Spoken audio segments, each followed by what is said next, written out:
Shalom pemirsa Bon Surgawi, selamat pagi Bapak Ibu Saudara yang dikasihi Tuhan. Pada saat ini mari kita kembali merenungkan firman Tuhan yang saya ambil di dalam kitab Yesaya 55 ayat 1-9. Saya khusus menyikapi di ayat 8. Ayat 8 berbunyi, sebab rancanganku bukanlah rancanganmu dan jalanmu bukanlah jalanku. Demikianlah firman Tuhan. Saya beri judul firman Tuhan pada saat ini dengan tidak semua mendapatkan mujizat. Tapi sebelumnya mari kita berdoa bersama-sama. Tuhan, kami menyerahkan firman ini ke dalam tangan-Mu. Berbicaralah kepada kami. Kami siap untuk mendengar. Tuhan akan tolong supaya firman itu bukan hanya tertanam di dalam hati kami, tetapi kami dapat berkembang untuk menjadi pembawa berkat di dalam kehidupan kami. Terima kasih Tuhan untuk kesempatan ini. Dalam nama Tuhan Yesus saja kami berdoa. Amin. Saudara, sebagai orang Kristen, kita pasti senang ketika mendengar bahwa dan menyaksikan bahwa banyak orang yang mengalami pertolongan Tuhan di dalam kehidupannya. Misalnya, ada seorang ibu yang memerlukan susu bagi anak-anaknya. Ketika berdoa, ternyata ada orang yang tiba-tiba mengirim susu kepada anaknya. Itu suatu mujizat. Ada juga yang mengatakan pengalamannya ketika dia selamat dari kecelakaan. Itu karena mujizat yang Tuhan berikan. Demikian juga ketika dia mengalami kesembuhan dari sakit penyakit. Banyak mujizat yang terjadi dalam orang Kristen. Kesaksian-kesaksian itu pasti menguatkan kita yang tidak mengalaminya. Kita takjub akan kebaikan Tuhan, akan pemeliharaan Tuhan atas orang-orang beriman. Mungkin kita juga punya kerinduan yang sama untuk mendapatkan mujizat atau pertolongan Tuhan ketika kita mendapatkan kesulitan. Tuhan mengulurkan tangan kepada kita dan kita bebas dari kesulitan tersebut. Tentu kerinduan itu tidaklah salah. Persoalannya menjadi beda ketika orang yang memberi kesaksian itu berkata, Tuhan itu Maha Kuasa. Dia selalu menolong saya. Dia membuat mujizat bagi saya.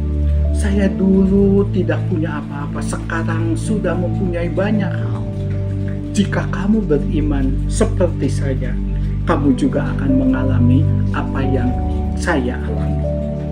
Saudara, hal ini kadang membingungkan bagi sebagian orang Kristen.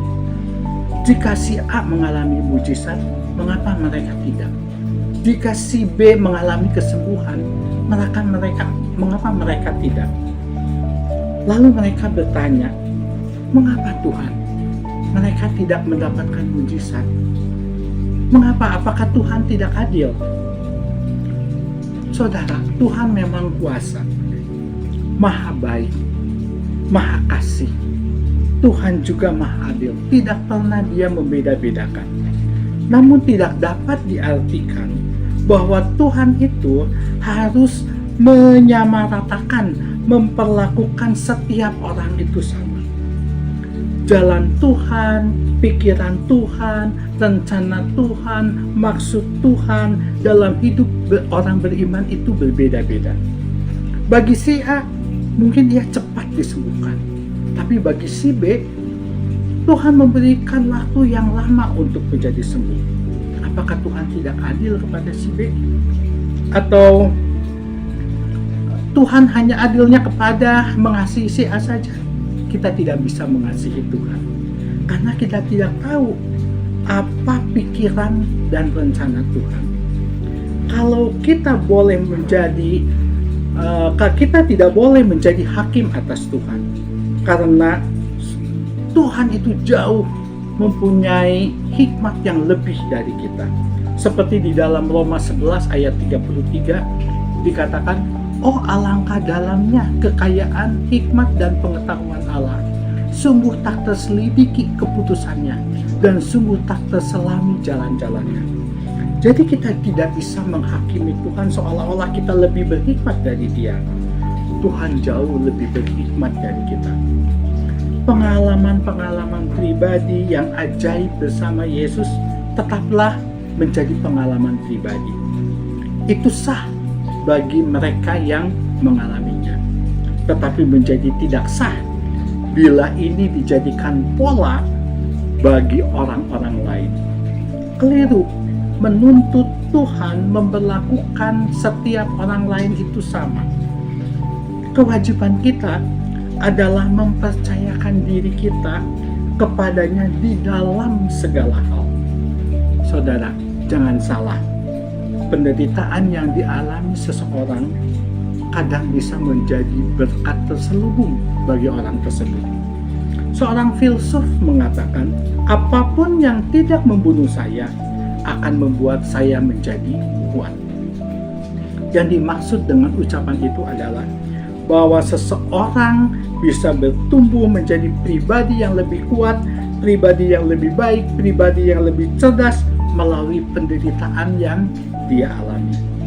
Penderitaan apapun jenisnya, seberat apapun, sejauh itu tidak merenggut nyawa, dapat membuat hidup manusia menjadi lebih kokoh.